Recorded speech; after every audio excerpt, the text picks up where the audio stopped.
Ça va tout le monde? Tout le monde est en ligne? C'est bon, on est C'est là. bon. C'est OK.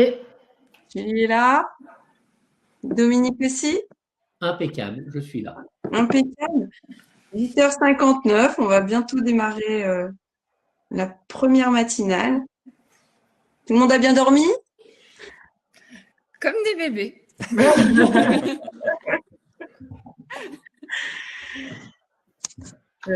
J'espère que tout le monde nous entend bien aussi. Les participants nous entendent bien. Si on a des petits... S'il y a des problèmes de micro, que les participants n'hésitent pas à nous le dire sur les questions ou sur le chat. N'hésitez. Ah, Johanna nous dit on vous entend très bien. Merci, Johanna. Merci, Ah, Johanna. merci, Johanna. Super. Bon, parfait. Merci, Thibaut. Ah, merci Romain. Romain, restaurant open source que je vous invite à découvrir sur l'île. Bon, bah écoutez, il est 9h. Je suis ravie d'accueillir tout le monde pour cette première de la matinale du social. On va vous inviter à échanger sur les nouvelles obligations concernant les formations de vos salariés, ou peut-être plus précisément l'obligation de conserver l'employabilité de vos salariés. Alors pourquoi cet échange? Parce que c'est vrai que on a tous des salariés, que l'on a depuis un certain temps en entreprise, et ces salariés vaut de l'or pour vous, mais aussi pour le marché du travail.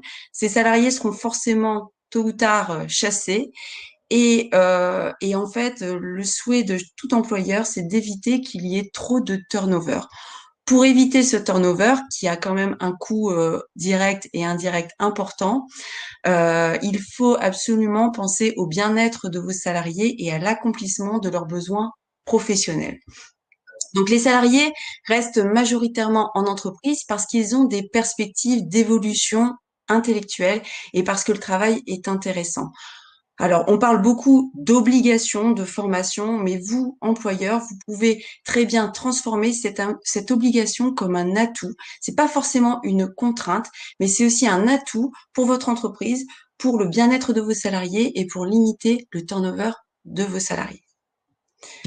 Alors, pour parler de ce sujet, nous avons 4 intervenants avec de beaux sourires, là, des belles photos avec de beaux sourires. Donc, on a Dominique Launay-Dancerville, conseiller RH depuis 30 ans, donc 30 ans d'expérience, et 7 ans au juge prud'homme.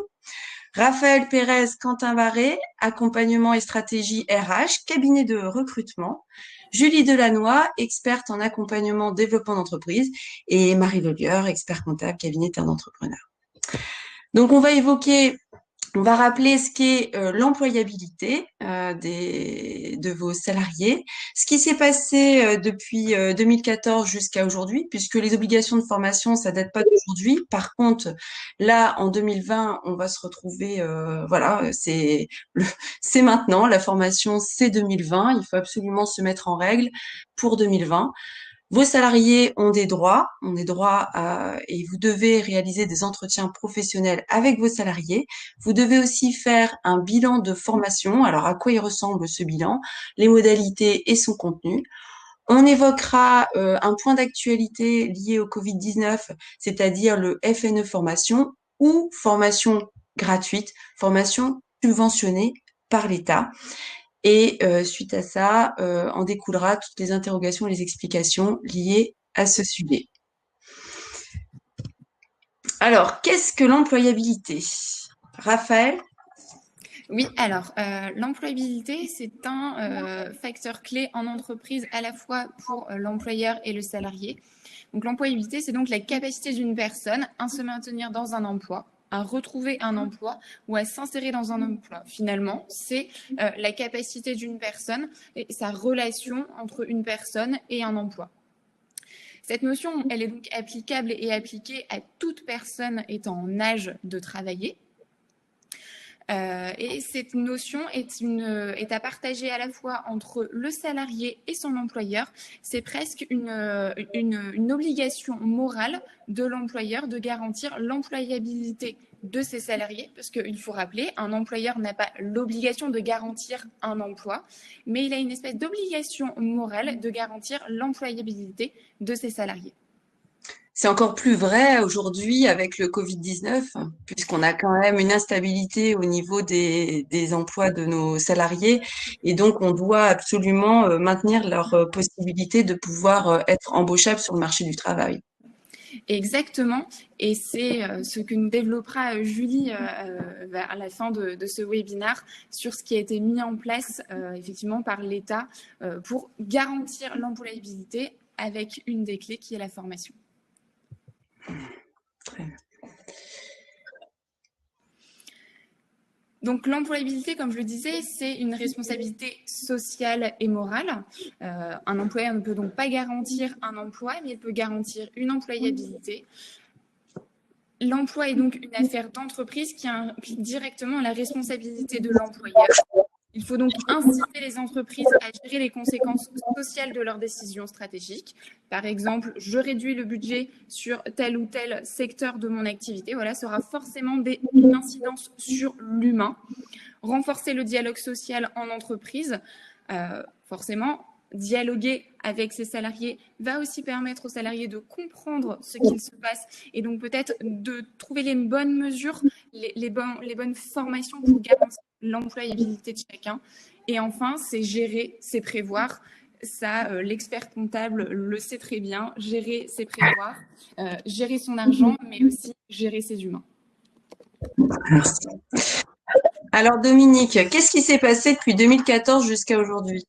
Alors, on l'a vu, l'employabilité est au cœur du sujet et c'est d'ailleurs un des éléments de chaque quinquennat, puisque à chaque quinquennat, on retrouve une réforme de la formation. Telle en 2014, le 5 mars, sous François Hollande, nous avons eu la création du CPF, qui est une petite révolution dans le monde de la formation. Et puis, en plus du CPF, a été mis en place l'obligation de faire des entretiens professionnels, des entretiens de carrière, et puis tous les 6 ans, un bilan formation. Donc ça, c'est une grosse nouveauté. Et c'est pour ça que ça nous intéresse, parce que 2014-2020, nous sommes aux 6 ans. Donc, cette année va apparaître les premiers bilans formation.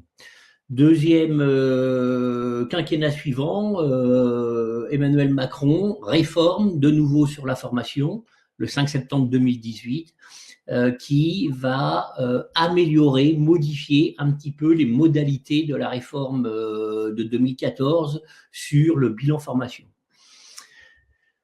2019, on s'aperçoit que la réforme de 2014 et la réforme 2018 ont quelques difficultés à se mettre en route. C'est un peu compliqué pour les employeurs.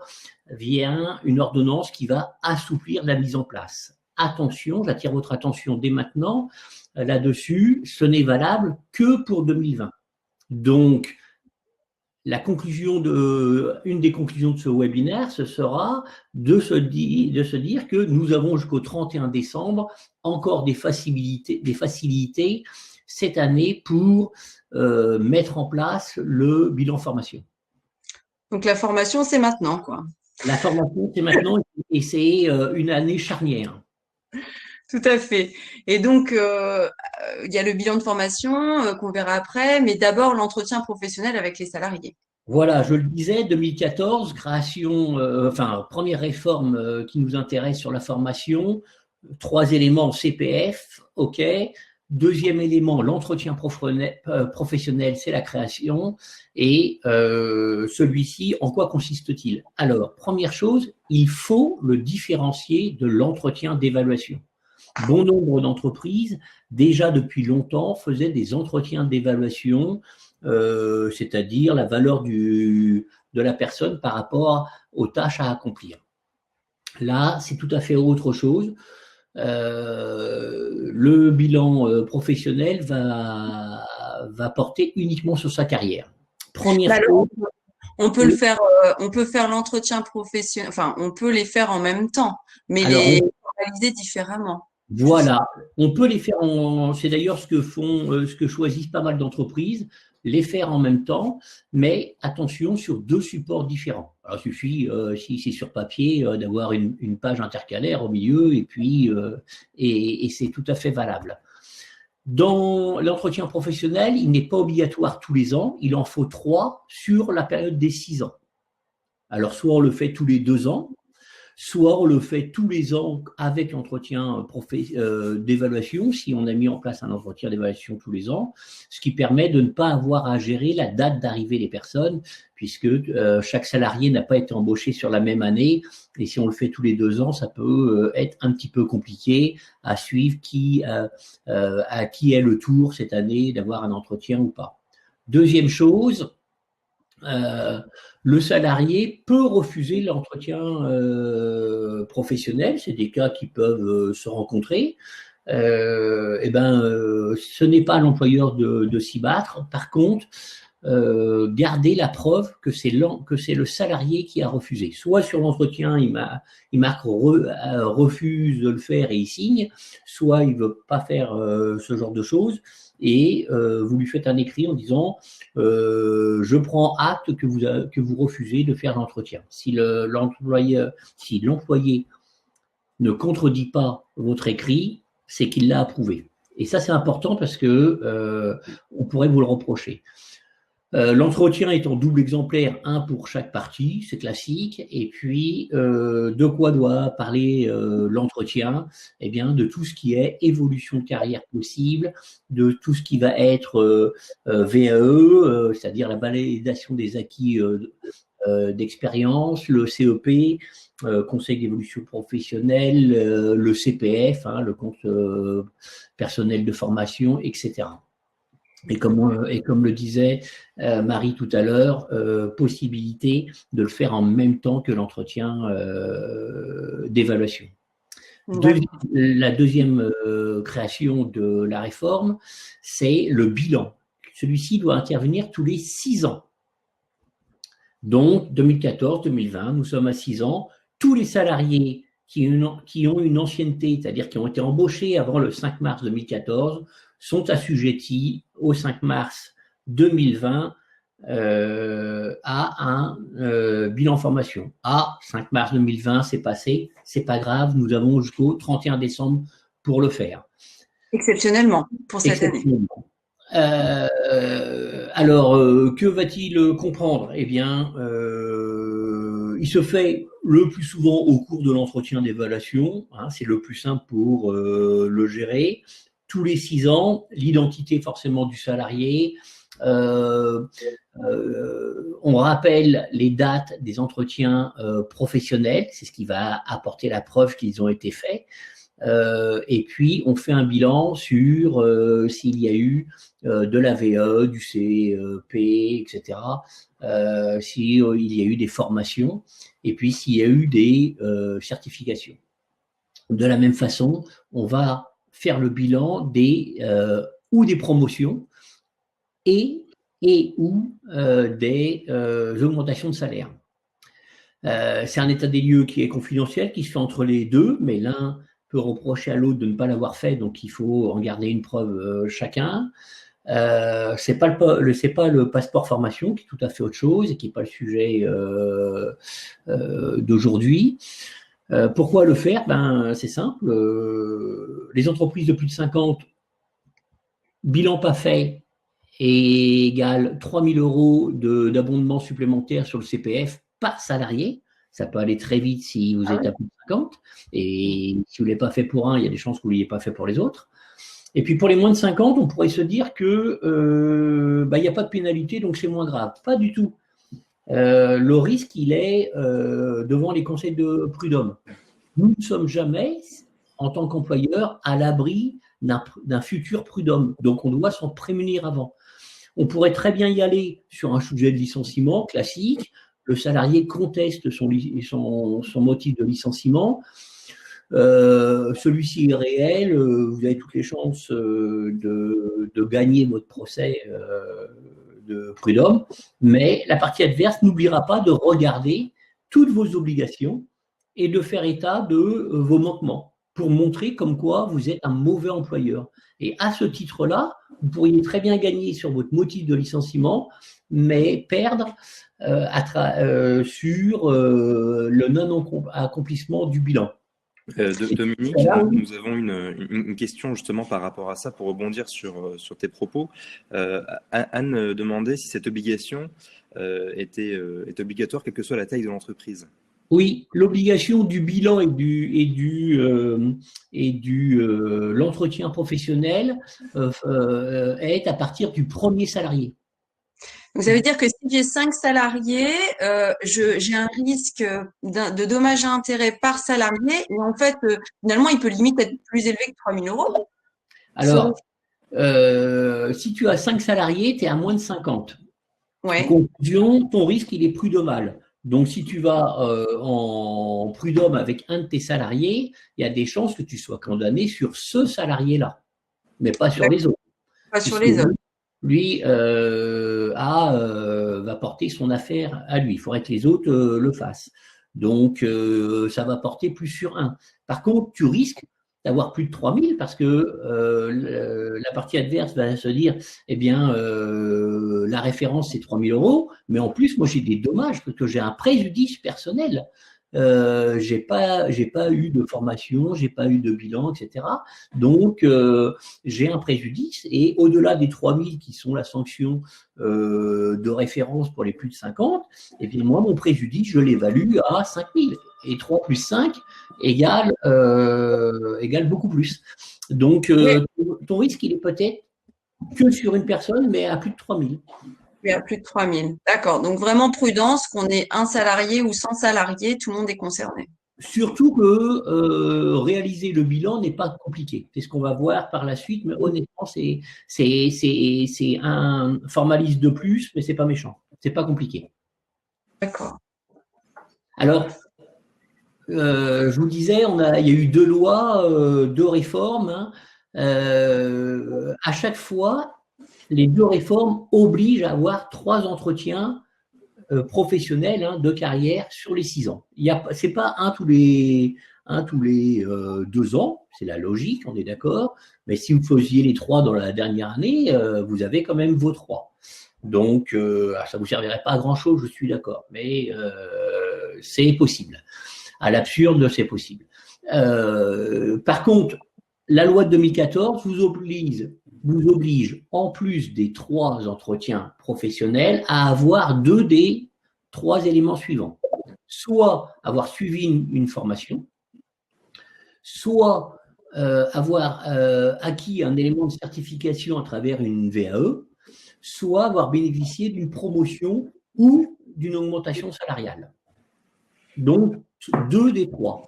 La loi classique, vos progressions salariales. Alors, vos progressions salariales, toutes les augmentations individuelles que l'on fait à son salarié, mais aussi les augmentations générales que l'on donne 1% ou 15% à tous les salariés, et puis l'augmentation du SMIC. Par exemple, pour les salariés qui sont au SMIC, l'augmentation du SMIC vaut une progression salariale, donc un des éléments est déjà accompli par l'augmentation du SMIC. La loi de Excuse-moi Dominique, du coup, dans la même veine, c'est possible de ne pas faire progresser, de ne pas revaloriser le salaire de son salarié pendant une période de 6 ans? Eh oui, on peut rencontrer des entreprises qui ont embauché il y a 6 ans un salaire et que la personne se retrouve toujours au même salaire. Le contrat qui est un contrat de travail, un contrat bilatéral entre 2 personnes. On s'est mis d'accord sur un salaire. On n'a pas dit, à moins que ce soit marqué dans le contrat, que le salaire devrait augmenter. Donc, vous pouvez très bien garder, et c'est légal, sauf pour les gens qui sont au SMIC. Et là, qui est le salaire minimum, le salaire minimum peut progresser. Généralement, il progresse 1 fois par an. Et dans ce cas-là, vous augmentez grâce à ça. Si j'en reviens à la deuxième loi, la loi de 2018, qui normalement éteint la loi de 2014 et la remplace, eh bien là, c'est plus 2 des 3 éléments, mais c'est forcément une action de formation. Mais attention, il n'y a plus qu'un seul élément, mais la formation doit être non obligatoire. Donc, qu'est-ce qu'une formation non obligatoire? Eh bien, c'est une formation qui n'est pas obligée pour faire votre métier, pour faire votre tâche. Donc, par exemple, je vais en citer un vendeur en jardinerie va vendre des engrais. C'est des produits phytosanitaires. Eh bien, pour avoir droit de vendre du phytosanitaire, il faut avoir la certificato. Donc, on est obligé de faire une formation. On fait la formation, on l'a. Cette formation n'entre pas et ne sera pas prise en compte dans le bilan au titre de la loi de 2018.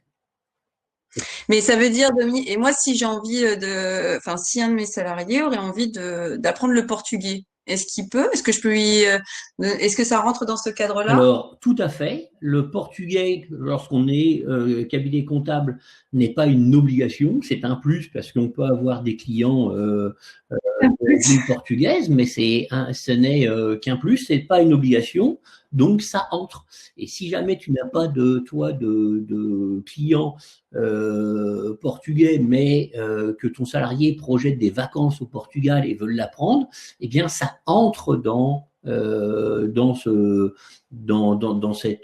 les formations non obligatoires, puisque pour lui c'est un plus au niveau de son employabilité. Et c'est le but de toute la réforme, on l'a bien dit dès le début, c'est de garder l'employabilité, ça lui donne une chance de plus d'avoir du travail pendant 44 ans pour aller jusqu'à la retraite. Oui. Est-ce que je peux imposer une formation à mon salarié? Alors, je ne parle pas forcément du portugais, Marie. Mais mon fils, mais... on a beaucoup de clients brésiliens, mais bon, voilà. Du coup, est-ce que je peux imposer une formation à mon salarié? Parce que j'imagine qu'il y a des salariés aussi qui sont réfractaires, qui estiment que ce n'est pas forcément leur priorité, ou qui sont, par exemple, plutôt en fin de carrière, qui sont bien là où ils sont et qui n'ont pas forcément envie. Du coup, je vais peut-être avoir du mal à remplir 2 des 3 obligations. Voilà, c'est une question que je me pose. Non, mais tout à fait. On rencontre des salariés assez régulièrement qui sont un peu tendus, réfractaires à la formation parce que c'est une épreuve, parce que ils sont pas à l'aise sur les bancs de l'école, parce que de toute façon ils savent le faire, ils n'ont pas besoin d'aller s'embêter à écouter un prof assis, etc. Donc souvent tout un tas de raisons. Alors la formation peut-elle être imposée par l'employeur? 2 cas. Si dans le contrat de travail a été édifié, est écrit que l'accomplissement du métier est soumis à la certificato pour pouvoir effectuer le métier de vendeur, eh bien celle-ci pourrait être imposée. Dans le cas contraire, c'est pas possible. Par exemple, un chauffeur routier, dans son contrat de travail, on spécifie toujours que le permis poids lourd est nécessaire et qu'en cas de perte, il remet en jeu son contrat de travail. Donc voilà. Donc et le permis de conduire est une formation, est un examen. Donc oui, c'est possible si c'est inhérent et déjà est prévu au contrat, si c'est contractuel. Autrement, non. Par contre, à chaque fois qu'il y a un refus, gardez-en une preuve. Et si ce n'est pas le salarié qui vous l'écrit, écrivez au salarié que vous avez pris note de son refus de faire telle formation, puisque le jour où en bilan on devra vous risquez d'être en défaut de formation, vous aurez au moins cet élément-là pour dire que c'est pas de votre faute. Tout contrat de travail doit être effectué par l'un comme par l'autre de bonne foi. C'est une des conditions du Code du travail. C'est spécifié. Donc, ça veut dire en fait que cette obligation-là, c'est plus une obligation de moyens en fait. Il faut que je donne les moyens à mon salarié et à mon entreprise de remplir ces obligations. Néanmoins, si j'ai tout mis en œuvre, il faut que je puisse prouver que j'ai tout mis en œuvre pour satisfaire les obligations. Oui, parce que la contrainte n'est pas autorisée au-delà que si elle a été acceptée par le salarié par écrit dans son contrat de travail en disant je m'engage à suivre telle formation. Alors justement, Dominique, tu parles de contraintes. On a une question de Philippe qui demande: y a-t-il un format de durée minimale pour la formation d'un collaborateur? Alors, une des idées, c'est une formation doit faire 7 heures. C'est vrai et faux. Oui, c'est vrai, parce que c'est ce que imposaient les OPCO. Ben, en droit, c'est toujours comme ça. Un coup, il y a la loi, puis l'interprétation, il y a du blanc et du noir. Et donc, on fait du gris. Oui, c'est 7 heures pour que ce soit pris en charge par l'OPCO. Et c'est ce qu'imposaient les OPCO. Maintenant, le Code du travail ne donne aucune durée de la formation. Donc, une formation de moins de 7 heures est une formation totalement valable. Elle ne sera pas prise en charge par les OPCO, mais elle est tout à fait valable. À ce titre, une formation, c'est pas forcément du présentiel, ça peut être du webinar, donc du e-learning, etc. Toutes les formes à travers Internet sont totalement acceptées en formation, et c'est valable et c'est parfaitement valable dedans. Alors, oui, la dernière chose, l'ordonnance de 2019 qui est venue assouplir, puisque c'était difficile, nous dit que pour les salariés présents avant 2014, donc pour lequel le bilan doit tomber en 2020, eh bien, l'employeur a le choix d'appliquer ou la loi de 2014 ou la loi de 2018. La loi de 2014, 3 entretiens professionnels et 2 des éléments suivants, une formation, quelle que soit la formation, un acquis certifiant ou une augmentation ou progression de poste. Et puis, et tout ça avant le 31 décembre 2020. Voilà. Et ça, on est jusqu'au 31 décembre. Donc, si vous n'êtes pas à jour à aujourd'hui, mettez-vous à jour sur les entretiens, les 3 entretiens, et de choisir, et puis d'aller chercher l'application au choix ou la loi de 14 ou la loi de 2018. Et la loi de 2018 vous impose qu'une formation, mais attention, il faut qu'elle soit non obligatoire, macramé si vous voulez. Merci Dominique. Alors, je pense qu'on passe la main à Quentin. Oui, absolument. Alors, depuis le 1er janvier 2019, on est en application de la loi pour la liberté de choisir son avenir professionnel. Le CPF a évolué.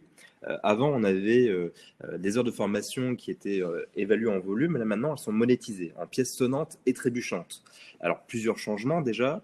C'est que le compte est alimenté chaque année de 500 € TTC, plafonné à 5 000 €. La loi prévoit une distinction entre les salariés qui sont diplômés et ceux qui ont un faible niveau d'études. Ainsi, ceux qui ont un niveau inférieur au CAP, qui n'ont pas un niveau 5 de qualification, bénéficient, eux, de 800 € TTC par an, avec un abondement maximal plafonné à 8 000 €. Ça signifie que, par exemple, dans le cas d'une VAE, le CPF peut permettre aux salariés d'avoir un accompagnement dans le cadre de son VAE grâce justement à ce compte CPF. Alors là, petite particularité de l'usage du CPF pour la transition professionnelle, c'était anciennement le CIF. Le salarié a le droit d'utiliser le CPF dans le cadre de sa transition professionnelle, mais elle doit demander l'autorisation à son employeur. Pas pour simplement savoir si on peut changer de formation, de métier, hein, mais simplement lié à l'absence du collaborateur sur le lieu de travail. L'absence peut être équivalent à 60 voire 120 jours de formation, et donc il faut obligatoirement que l'employeur donne son accord. S'il n'y a pas de réponse, donc je précise bien de réponse écrite et signée de la part de l'employeur dans les 30 jours suivant la demande, cela vaut par défaut acceptation. À l'inverse, si l'employeur refuse, il doit exposer obligatoirement ses motivations. Il doit justifier effectivement les raisons pour lesquelles il ne peut pas se passer du salarié pendant un nombre de jours consécutifs ou autres par rapport à cette transition professionnelle. C'est pour ça que je pense que c'est important de co-construire avec son salarié la démarche de formation pour que ce soit dans l'intérêt de tous. C'est vraiment du gagnant-gagnant. Je pense que c'est vraiment important de le faire comme ça. Le dialogue est vraiment au cœur de toute cette démarche-là. On est vraiment dans une relation gagnant-gagnant avec un vrai contrat psychologique. Je rebondis également sur la particularité de cette transition professionnelle.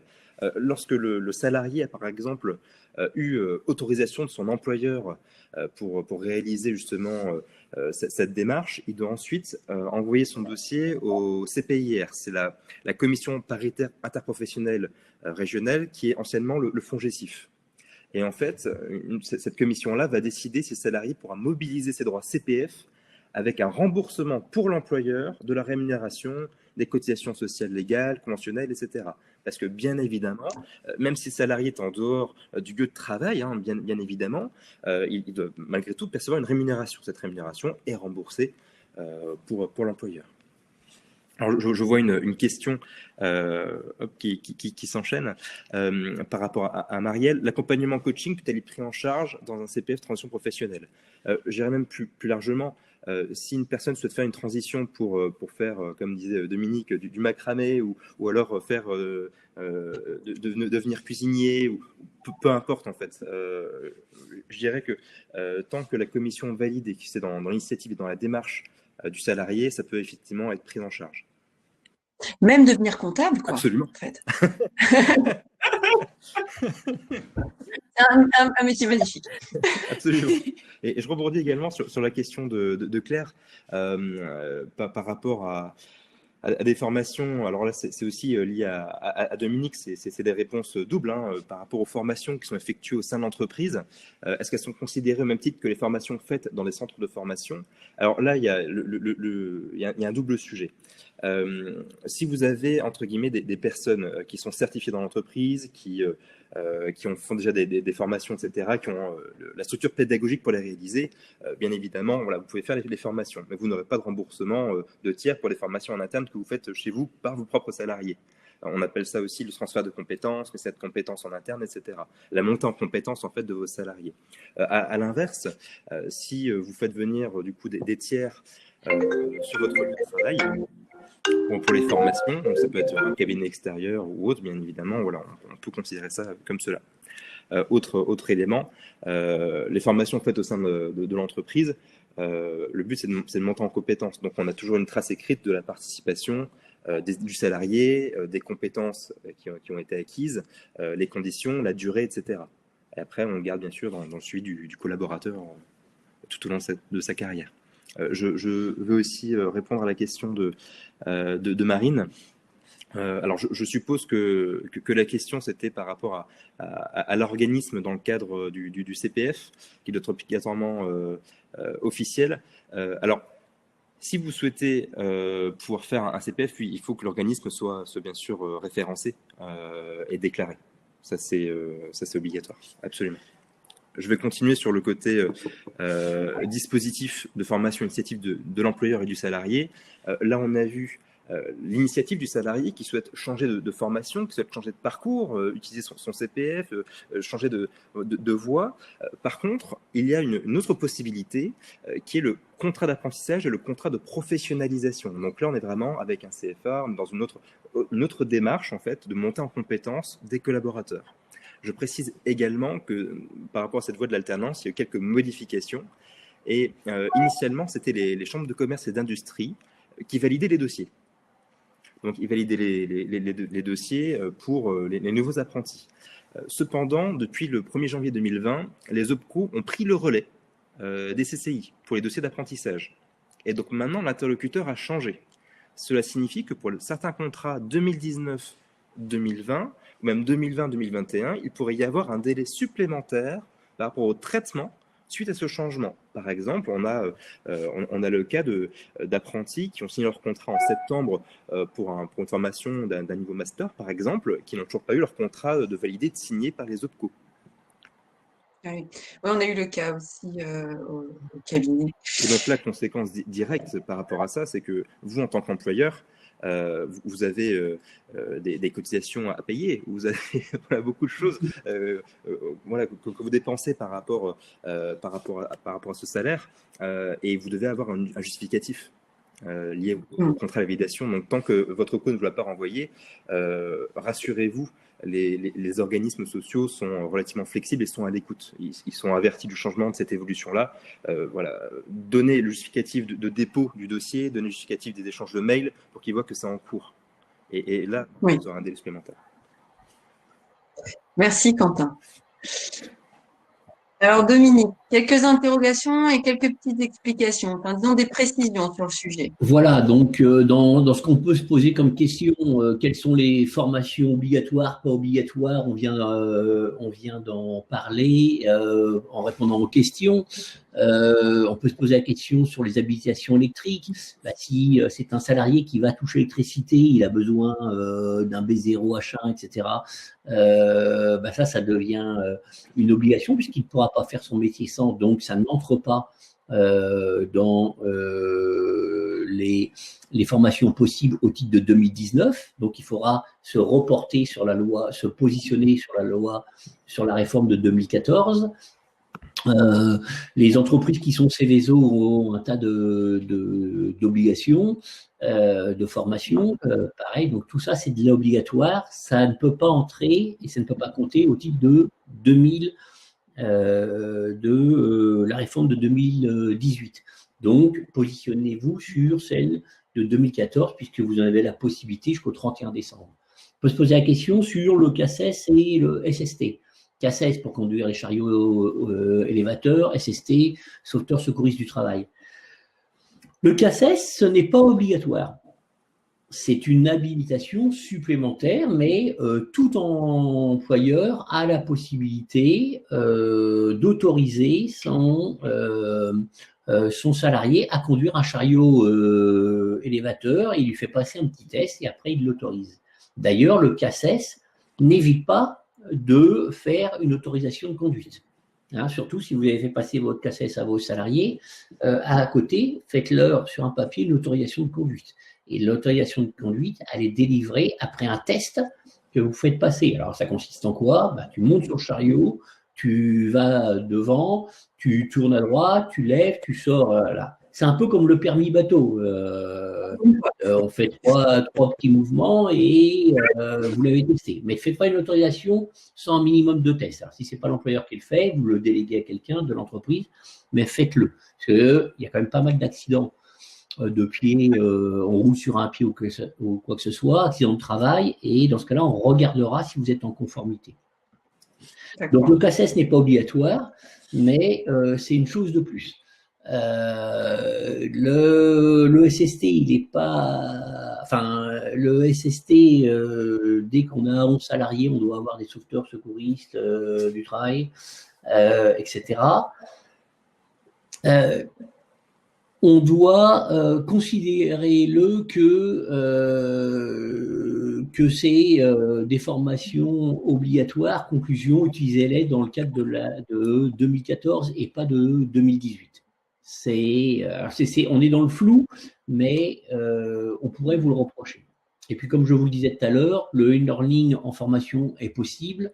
Et puis et j'ai répondu tout à l'heure au dernier point, c'est qu'il n'y a pas de durée de formation prescrite par le Code du travail, donc 1 heure de formation à travers Internet est totalement valable. Dominique, justement sur les interrogations et explications, on a une question de Sophie qui demande si une hausse du salaire liée au barème conventionnel est considérée comme une hausse de salaire au même titre, par exemple, que pour le SMIC. Alors, tout à fait. Le SMIC, c'est une obligation qui vous est imposée de bouger tous vos salariés qui sont à tel taux horaire. Eh bien, le barème conventionnel, c'est votre salaire bouge, non pas de par la loi, mais de par la convention, qui est une norme juridique au même titre que la loi, qui se dit une norme inférieure, mais qui vous est imposée. Conclusion, oui, votre salaire bouge, donc c'est une augmentation. On ne va pas regarder, en fin de compte, l'augmentation de salaire, on ne regarde pas pourquoi votre salaire bouge à l'augmentation. Mais uniquement son mouvement. Donc, c'est considéré, oui. Top. Dominique, augmentation, oui. Ne faites pas de bilan, ne vous précipitez pas à faire de bilan si vous n'êtes pas encore conforme, puisque l'ordonnance de 2019 vous donne la possibilité exceptionnellement de vous mettre en conformité jusqu'au 31 décembre. N'allez pas figer dans le marbre que vous êtes en illégalité, en non-conformité, et que vous risquez 3 000 € si vous avez plus de 50, des dommages et intérêts si vous êtes en moins de 50. Donc, n'allez pas le faire tout de suite. Donc, mettez-vous, profitez de ce qui vous est donné, de faire vos 3 entretiens. J'espère que vous en avez déjà fait 2, mais sinon, tant pis. Vous pouvez vous donner un délai supplémentaire pour faire vos entretiens à travers un accord d'entreprise. Donc, dans ce cas-là, passez un accord d'entreprise pour vous donner, non pas 6 ans, mais une année de plus, pour dire les 3 entretiens seront faits au cours des 12 prochains mois à partir d'aujourd'hui, par exemple. Et puis, ne faites pas votre bilan pour constater une illégalité. Donc, en fait, il faut faire nos 3 entretiens rapidement, d'un coup, en fait, il vaut mieux faire ça. À l'absurde, vous pouvez en faire un lundi, un mardi, un mercredi. Forcément, pour crédibiliser l'employeur, ça va être plus difficile. Mais on a bien dit 3 entretiens en 6 ans, on n'a pas défini de laps de temps entre. Conclusion, les 3 derniers jours des 6 ans, ça serait malheureusement valable. Tu peux faire en visio, mon entretien avec l'employeur et le salarié? Excuse-moi? Je peux le faire en visio, mon entretien? Ah, mais tout à fait. On tous pour faire alors, un entretien peut être en visio, et puis, ce qui compte, c'est d'avoir une trace, et la trace, il est ou sur papier, ou sur informatique. Il n'y a pas de formalité, je ne suis pas obligée de convoquer un salarié par mail, etc. Non, mais si tu le convoques par mail, ou si tu le convoques pour faire une visio, ça reste un rendez-vous. Donc, c'est la même chose. Du moment que tu ne le prends pas au saut du lit, c'est-à-dire de façon impromptue. Même s'il est en pyjama, il n'y a pas de souci. Ouais. En vidéo, voilà. Non, mais du moment qu'il a le temps de se préparer et de réfléchir, tu lui fixes un rendez-vous en visio pour faire l'entretien. En ce moment, c'est peut-être l'occasion de se dire, eh bien, la semaine prochaine, on fera notre entretien, et puis vous en faites surtout une preuve signée par les 2 parties et validée par les 2. Et du coup, il y a une trame comme pour l'entretien d'évaluation finalement où tu. Alors, il n'y a pas de trame. Non, il n'y a pas de trame officielle. La loi nous donne uniquement les éléments, hein, l'identité, retracer les éléments de carrière, les augmentations, retracer les formations faites, parler de la VAE, du CPF, au moins expliquer. Donc une petite définition pour que le salarié sache que ça existe, lui proposer peut-être de l'aider à mettre en route son CPF s'il n'a pas été s'inscrire, etc. Voilà, ça c'est l'entretien. Et du moment que tu as un écrit sur l'ensemble qui retrace ça, mais il n'y a pas de forme particulière et imposée par la loi.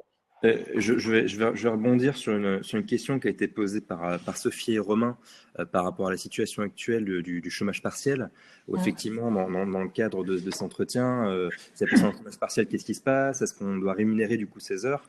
Pour faire très très simple, c'est sur les heures travaillées. Si une personne est en chômage partiel, vous pouvez bien évidemment échanger avec elle, la convoquer pendant ses heures travaillées, mais pendant les heures où elle n'est pas censée travailler, donc c'est-à-dire en chômage partiel, elle ne doit pas avoir de contact, entre guillemets. Elle ne doit pas gérer ses mails, elle ne doit pas appeler les clients au téléphone. En tout cas, elle ne doit pas travailler au chômage. Vous voyez? Donc, si vous devez réaliser ces entretiens-là dans cette période qui est très propice, parce qu'on a un peu plus de temps parfois, il faut le réaliser, c'est bien sur le temps de travail. Je précise bien. Dominique, une petite précision qui est demandée par Nicolas. Il n'y a vraiment pas de mention obligatoire sur le rapport de l'entretien? Si, les mentions obligatoires, je le disais, et on l'a vu tout à l'heure, c'était l'identité, l'identité, le rapport avec, on évoque la VAE, le CPE, le CEP, le CPF, voilà. Donc on a ces mentions-là sur l'entretien de carrière, on lui pose la question comment vois-tu ton avenir, au même poste, pas au même poste, que faire pour atteindre le poste que tu vises, etc. Ce n'est pas de l'évaluation, on ne va pas dire tu n'en es pas capable. C'est pas l'entretien d'évaluation, mais toutes les mentions qui vont regarder l'évolution possible. Et donc là, c'est vrai qu'actuellement, aujourd'hui, on a quand même pas mal de tensions sociales. Enfin, là, aujourd'hui, on est quand même dans des situations particulières avec des tensions.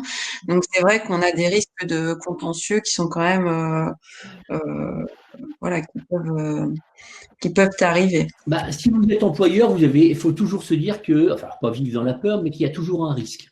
L'amour d'aujourd'hui n'est pas l'amour de demain. Donc, bon, voilà. Donc, non, mais partant de ça, que dois-je faire? Alors, d'abord, c'est respecter la loi, ce qui paraît évident, et globalement, elle est bien faite et dans un but louable. Donc, mettons-nous en respect de la loi. Et puis, il faut toujours penser que, si ça se passe mal et que je vais en prud'homme, que peut-on me reprocher?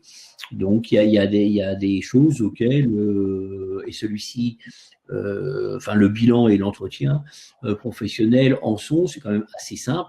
Puis demander à un employeur de passer 1 heure avec son salarié par an ou tous les 2 ans à réfléchir sur ce que l'un pense de l'autre, ce que l'un espère de l'autre, comment on voit l'avenir, ça ne paraît pas une mauvaise action de management. Non, tout à fait. Merci. Et nous obliger à le faire, si on n'avait pas naturellement envie de le faire, eh bien, quelque part, c'est bien. D'ailleurs, une fois que c'est fait, on se dit ça a été productif et ça arrange souvent pas mal d'incompréhension.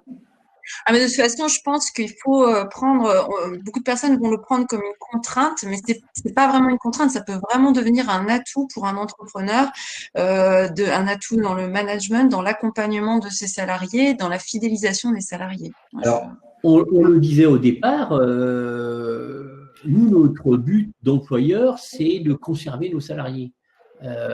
Il faut que nos salariés se sentent bien dans notre entreprise. Donc, de faire un point étape de temps à autre sur ses attentes, nos attentes, notre compréhension, notre accord ou pas,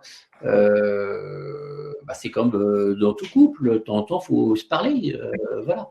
Donc, la relation humaine, qu'elle soit au travail ou personnelle, elle est toujours basée sur la compréhension des attentes de l'autre. Donc, c'est un bon moment. Et oui, si on veut fidéliser et si on veut garder l'employabilité, notre but, en tant qu'employeur, le but, c'est quand même que notre salarié embauché hier soit encore valable, intéressant, productif demain. Et le monde change tellement et à une vitesse tellement vite que il faut s'accompagner pour continuer l'évolution ensemble. Alors, Philippe nous avait demandé, pardon Marie, un petit coup de pouce, un modèle type à partager, notamment sur un modèle type de rapport pour l'entretien. Hélène te le fera parvenir, Marie, pour que tu puisses le partager à l'ensemble de nos auditeurs. Oui, il n'y a pas de souci. Et puis de toute façon, il y aura la possibilité de contacter directement les intervenants de ce webinaire si vous avez d'autres questions. Ils restent à votre disposition pour répondre à toutes vos questions. Hein. Donc aucun problème aussi là-dessus. Et oui, avec grand plaisir. Alors Quentin, nous sommes maintenant sur les clés d'une employabilité réussie. Oui, absolument. Je vais laisser Raphaël répondre sur une bonne petite partie de l'employabilité.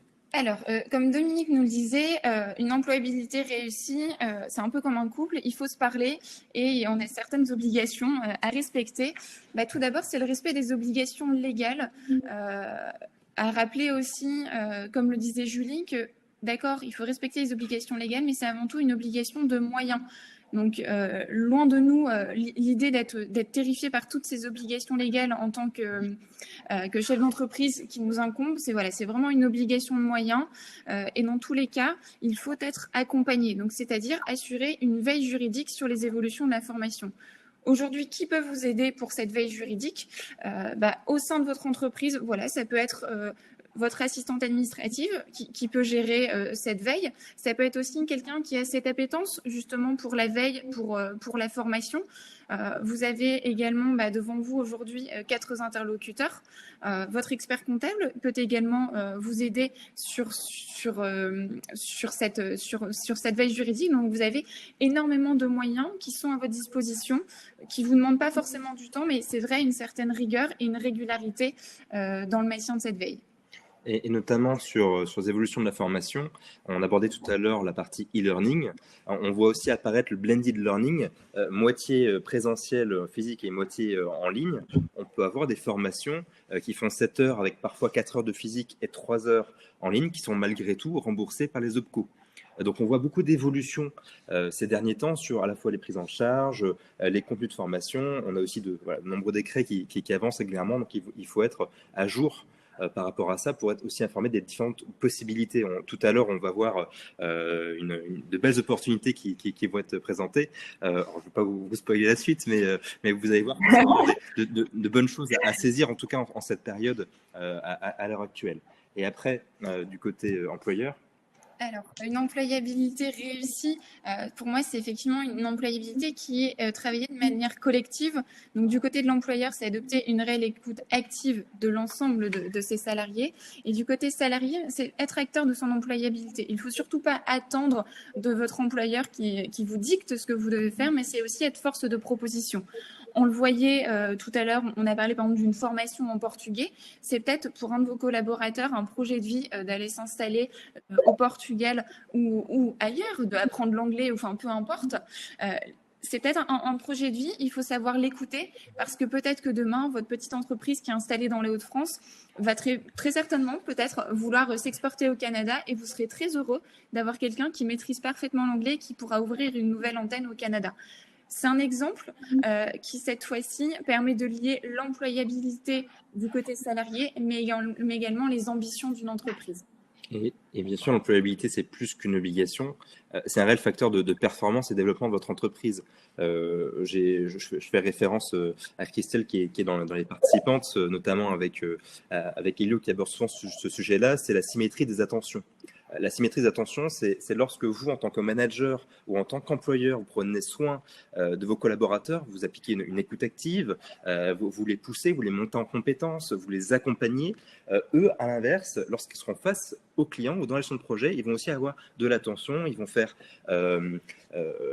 grandir aussi le client, les partenariats, ils vont les améliorer, etc. Donc, c'est ce qu'on appelle une symétrie des attentions, d'un côté comme de l'autre. Donc, c'est vraiment gagnant-gagnant. Je rappelle bien, et c'est ce qu'on a dit tout à l'heure, il y a des obligations, certes, mais il y a aussi des obligations ainsi morales, c'est le contrat psychologique. On donne souvent l'exemple où parfois le salarié va nous rendre au centuple parce qu'on a pu l'aider en cas de difficulté par rapport à des congés, par rapport à une garde d'enfants malades ou par rapport à une formation où on l'a un petit peu dépanné. Et bien voilà, c'est aussi un petit peu ça, la relation et la clé d'une employabilité qui est réussie. Merci Quentin. Donc là maintenant, on arrive sur la fin, mais un sujet croustillant, Julie, voilà. Sur le FNE formation. Quel teasing, j'espère que je ne vais pas vous décevoir. Hein. Alors, effectivement, on a parlé de formation, de contraintes, de bilan. Sachez qu'il y a aussi des opportunités et des opportunités qui sont aussi mises en place en raison du Covid-19. Le FNE formation existait auparavant. Le FNE, c'est le Fonds national pour l'emploi, qui dit fonds du financement. Et donc, ça consiste en quoi? Ça a été élargi dans le cadre de la crise Covid pour permettre, et dans le cadre d'une mise au chômage partiel massive, pour permettre de faire bénéficier gratuitement à vos salariés en chômage partiel ou total d'ailleurs, d'une formation à distance. On parlait tout à l'heure de e-learning, de blended learning, d'une formation à distance prise en charge à 100% par l'État. L'idée, c'est aussi de pouvoir, pour l'État, de permettre de maintenir l'employabilité et de permettre la montée en compétences de vos salariés. C'est pris en charge à 100% par l'État, ça veut dire quoi? Ça veut dire qu'en fait, vous pourrez proposer à vos salariés des formations sans puiser dans leur CPF et sans avoir à contribuer au financement de cette formation. Alors, quelles sont ces formations et à qui ça s'adresse? C'est toutes les formations, toutes les sociétés, quelle que soit leur taille, quel que soit leur domaine d'activité. Seules sont exclues les formations obligatoires, par exemple la formation phyto dont on parlait tout à l'heure, Céveso, etc. Mais sinon, effectivement, la formation portugais pour maintenir son niveau en langue, la formation, enfin voilà, toutes ces formations-là peuvent tout à fait être prises en charge. Alors, effectivement, on parlait tout à l'heure, et oui, mais quid de mon salarié qui est en chômage partiel? Je ne peux pas lui demander de suivre une formation.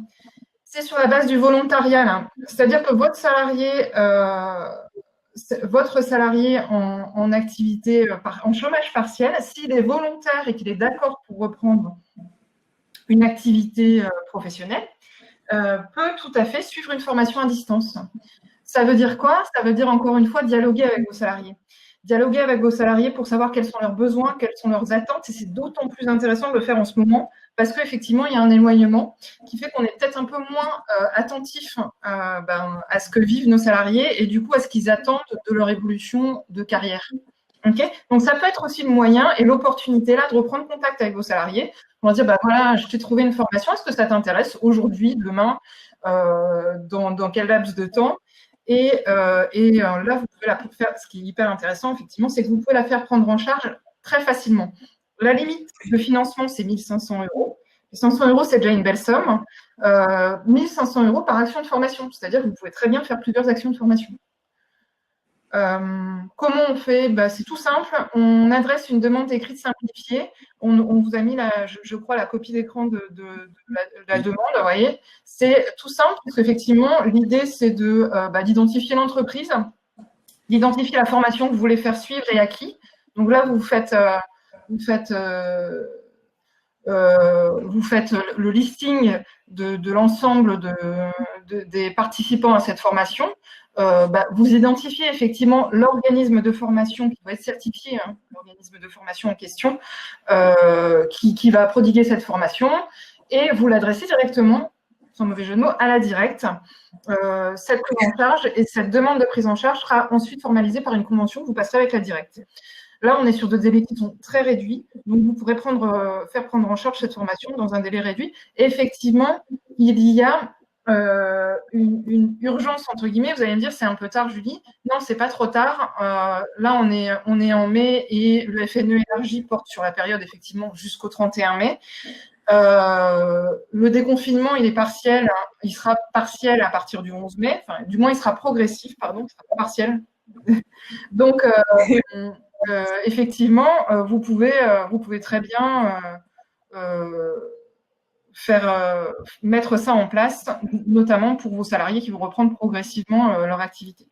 Julie, nous avons une question de Christelle. Est-ce que ces formations doivent être certifiantes? Alors, ces formations doivent être… on peut mettre en place plusieurs types de formations. C'est-à-dire, si je veux faire passer un bilan de compétences, je peux très bien le faire. Un bilan de compétences, ce n'est pas certifiant. D'accord? Dans la formation, il y a plusieurs types de formations. Donc, il y a les actions de formation, il y a les bilans de compétences, il y a la validation des acquis. D'accord? Tout ça, ça peut très bien être intégré dans le FNE élargi. Une petite précision qui est demandée par Hélène. Est-ce que ce dispositif concerne uniquement les salariés en chômage partiel? Non, je peux faire j'ai essayé de remonter, mais effectivement, je peux faire participer également des salariés qui ne sont pas en activité partielle. En fait, l'éligibilité, en fait, dès lors que vous avez un seul salarié en chômage partiel, vous pouvez faire ces formations à tous vos salariés jusqu'au 31 mai. Donc, c'est une particularité, en fait. Donc, profitez-en. Ça veut dire que là, vous avez des formations qui sont, entre guillemets, open bar. Donc, allez-y, profitez-en jusqu'au 31 mai. En fait, allez-y. Voilà, l'objectif, c'est de, ben voilà, on sait que là, on est dans une situation, une incertitude économique et l'État a envie que les personnes se forment et restent employables sur le marché du travail. Donc c'est pour ça que le FNE a été élargi et c'est pour ça qu'il est à votre disposition jusqu'au 31 mai. Donc utilisez-le. Par ailleurs, il suffit qu'il n'y ait qu'une seule heure qui soit entamée pendant cette période-là pour être éligible. Même si le reste des heures aura lieu peut-être le 2 juin ou 3 juin. Exactement. Démarrer avant, c'est bon. C'est une formation entamée. Pour répondre aux questions, je vois si je suis en unipersonnel. Non, ça concerne les salariés. Hein. Ça concerne bien vos salariés. Ça ne concerne pas les indépendants, malheureusement. Je pense que sinon, on a répondu à l'ensemble des réponses. Alors, il y avait une question de Romain qui l'a porté sur une formation dans la restauration. Alors, il parle du ou de la HACCP, qui est une formation qui est obligatoire pour une personne. Romain a fait cette formation. Est-ce qu'il peut la proposer comme formation non obligatoire à ses salariés? Alors, c'est défendable puisque il en faut une seule et s'il l'a déjà, mais se posera la question dès que s'il perd la personne qui a cette formation, il va répondre à son obligation parce qu'il a par sécurité formé une deuxième personne et dans ce cas-là, elle sortirait du champ. Bon, est-ce que j'ai été clair? Ça serait possible à condition que l'obligation soit réalisée par un autre salarié. Mais on n'est jamais garanti que le salarié qui remplit donc l'obligation soit là demain. Conclusion, s'il a fait passer à une autre personne et qu'il perd son premier salarié, ce serait, il le remplirait à travers son deuxième salarié. Conclusion, elle deviendrait une formation obligatoire et sortirait du champ.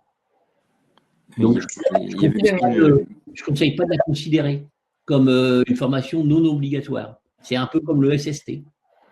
De toute façon, toutes les questions, n'hésitez pas à vous rapprocher après des intervenants si on n'a pas eu la possibilité de répondre à toutes les questions, c'est de vous rapprocher directement des intervenants pour que vous puissiez en échanger directement avec eux. Ils se sont engagés à vous répondre donc voilà, n'hésitez pas. Alors, il y avait juste très rapidement, on a sauté la question de Sophie qui est en cas de reprise d'entreprise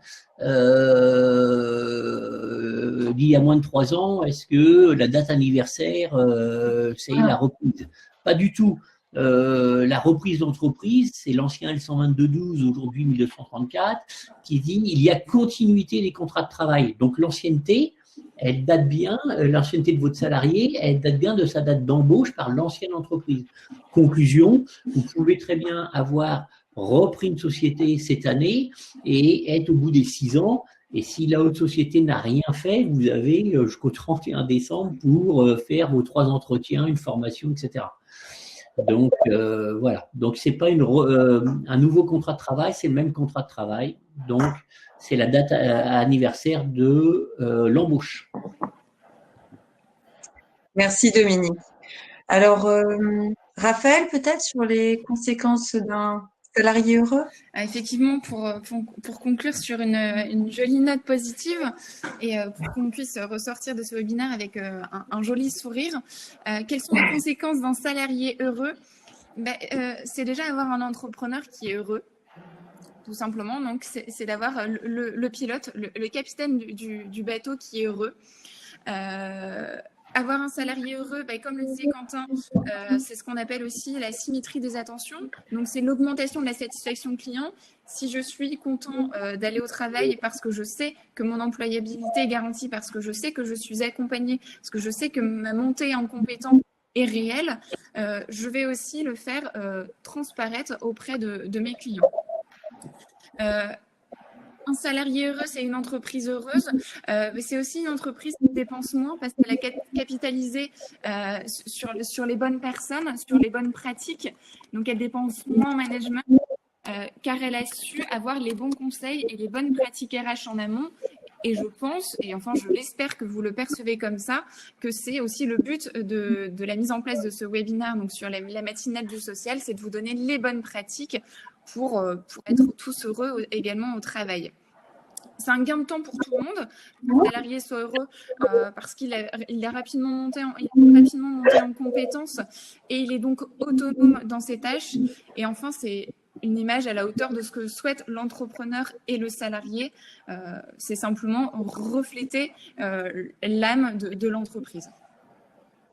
Merci beaucoup. Donc, vous voyez, on est tous sourires sur le sujet du bilan de formation. Donc, on vous remercie pour votre écoute. On espère que ça vous a plu pour cette première matinale du social. La prochaine sera sur le sujet des congés payés et donc aussi lié à l'actualité au Covid-19 que l'on fera début juin. Donc voilà, donc je remercie Dominique, Raphaël, Quentin et Julie pour leurs interventions et voilà, et j'espère que ça vous a plu et n'hésitez pas à nous dire si vous souhaitez qu'on change des choses dans le format pour que l'on s'améliore et pour que l'idée c'est de vous faire passer des messages pratiques, efficaces, simples et voilà. Merci à vous. Pour répondre juste à une dernière question, le webinaire a bien été enregistré et une rediffusion sera possible. Oui, tout à fait. Et il y a un replay qui va, tous les participants auront un replay et ceux qui n'ont pas pu y participer auront le replay aussi. Ce sera envoyé automatiquement par mail. Et dans tous les cas, s'il y a le moindre problème, vous nous envoyez un mail ou alors les intervenants sont sur LinkedIn. Vous pouvez leur faire des messages sur LinkedIn et normalement, vous avez leur adresse mail aussi. N'hésitez pas, ils m'ont assuré pouvoir vous répondre avec grand plaisir. Voilà. Voilà. Posez des questions, on vous répondra. Merci en tout cas. Et puis, ravi d'avoir fait cette première matinale avec vous tous. Et puis, on se retrouve début juin pour le sujet des congés payés. Merci. Au revoir. Merci. À bientôt. Bon confinement. À bientôt. Au revoir. Restez chez vous.